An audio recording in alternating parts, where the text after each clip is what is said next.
I was born in Kingston, grew up in St. Anne in Monique, up in the hills. Went to a little school near Claremont at Reynolds. And when I was about 9 years old, I went to DeCarter College in Mandeville. My brothers and sisters, I'm the youngest of 5. And when we were 11, we moved to Toronto, Canada.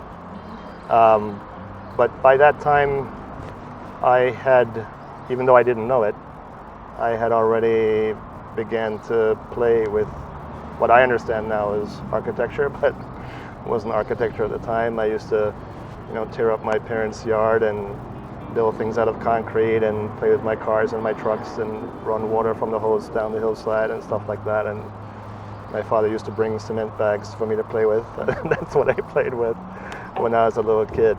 I really didn't know what that was, but I just liked doing it. I would draw plans and houses of things. When we moved to Toronto, I did my undergraduate in Toronto at Ryerson University.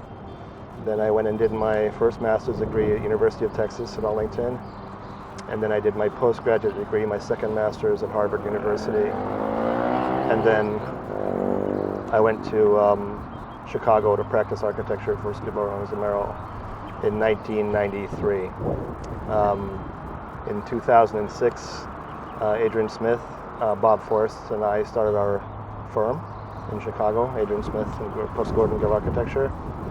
And we've been very lucky ever since then. We've been able to work on the world's tallest building, Kingdom Tower, now known as Jeddah Tower, in Saudi Arabia, which is under construction.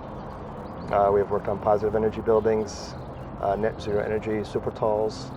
We probably have 3 or so of the tallest buildings in the world, in the top 10.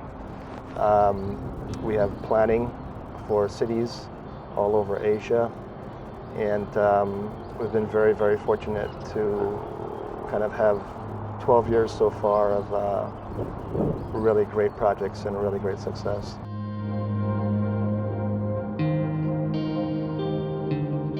When I was a boy and I went to DeCarter College, and they had classes like Latin.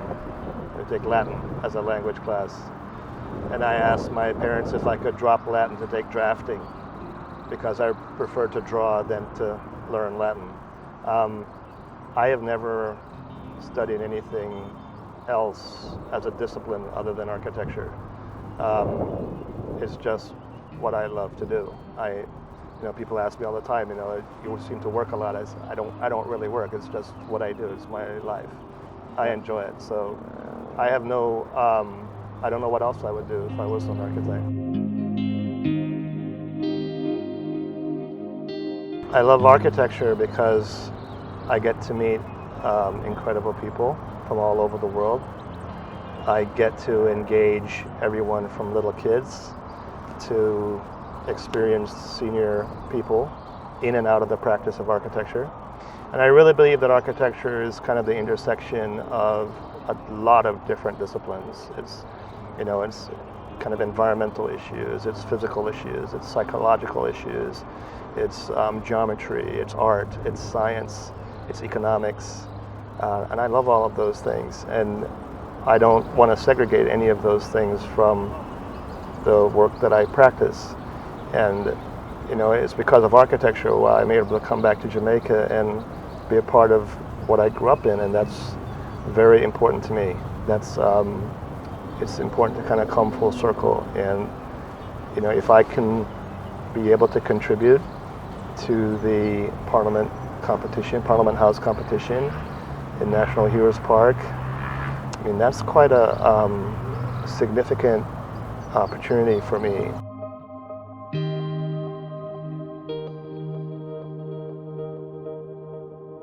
There were pivotal moments in my career where people were fortunate enough to give me opportunity, and I did the best I could with those. Adrian Smith gave me an opportunity for a project called Pearl River Tower in Guangzhou, China, and I did the best I could with that project. He's given me a lot of opportunities. Maybe that's why we're partners. But you always do your best, and I would never tell you that I'm satisfied with where I am as an architect. That doesn't mean I'm not happy with what I've accomplished. It just means that I think the next one is the best one, and this is the next one. I like to be alone a lot. I like my time to think, but I like the energy of a studio. I like the guys around me. I like the people around me. I like the kind of fish market time as well. I like that. I don't like what I call like intellectual laziness. I like complex problems, and so I can play in, urban contexts of cities, which I love, or I can go to the beach in Jamaica and just lie there and listen to the waves. I'm good either place.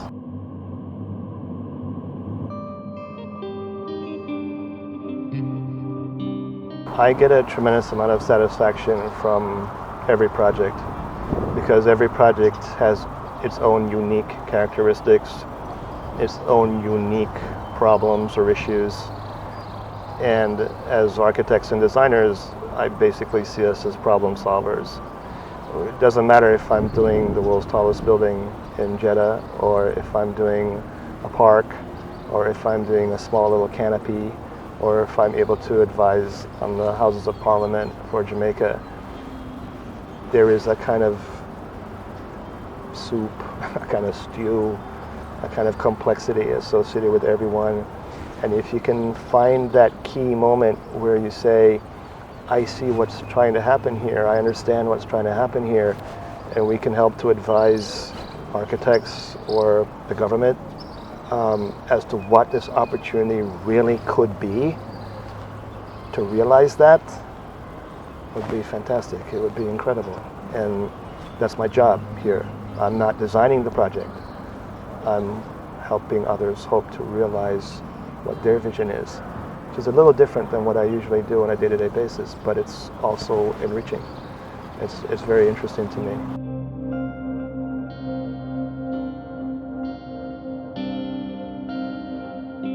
Well, as the patron, I've been asked to help to organize the competition process.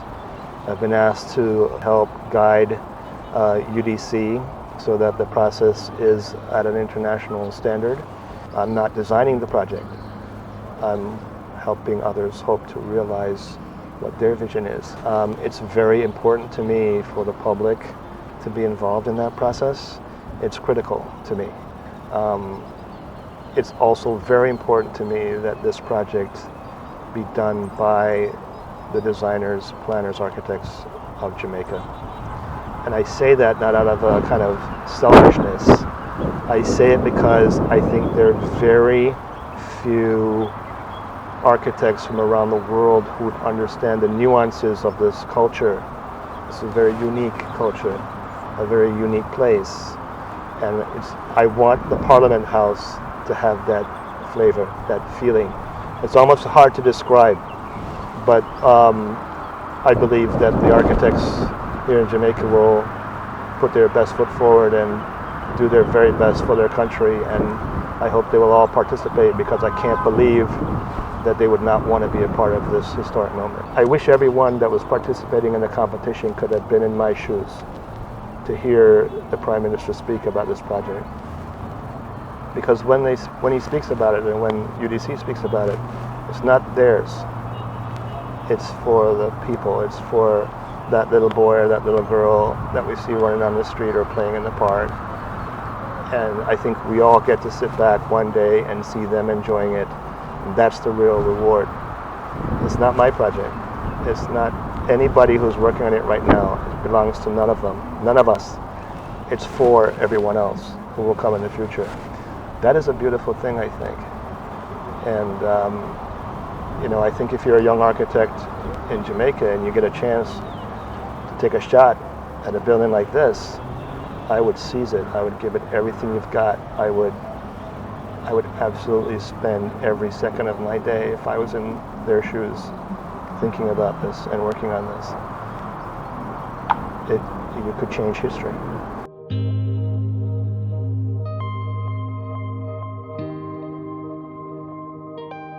My hope for this project, Phase 1 and Phase 2. Phase 1, the House of Parliament, the park. Phase 2, the development of the context around the park. I would like it to be inclusive. I would not like it to be exclusive. I believe that recreational space, play areas, kids, all of that can be part of the Parliament project. In fact, I see the Parliament project in support of those things, not in conflict with those things. I think if there are cultural programs that come to bear that make sense, I would love to see that here, because I think there's an intersection between government, people in the middle, and culture that could be a beautiful place. I am hopeful that there is a scale and a sensitivity to scale, a sensitivity to the context in terms of, not super blocks, but architecture that is consistent with Kingston and Jamaica. At the same time, I believe when you're doing that, you can still move it forward in a kind of 21st century, either vocabulary or typology. You have to take consideration in the sustainable aspects of the design, so the environmental issues should be critical here. Wrap all that up in a project, and I think you're well on your way.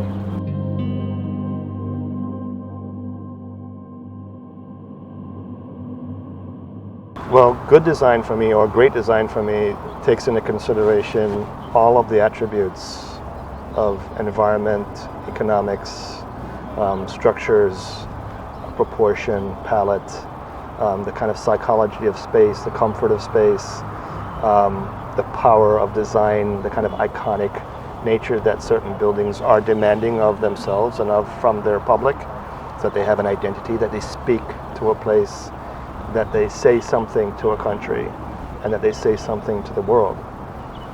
This project is like that. I don't think you ever come to a project or leave a project successfully if you ignore one or more of those attributes.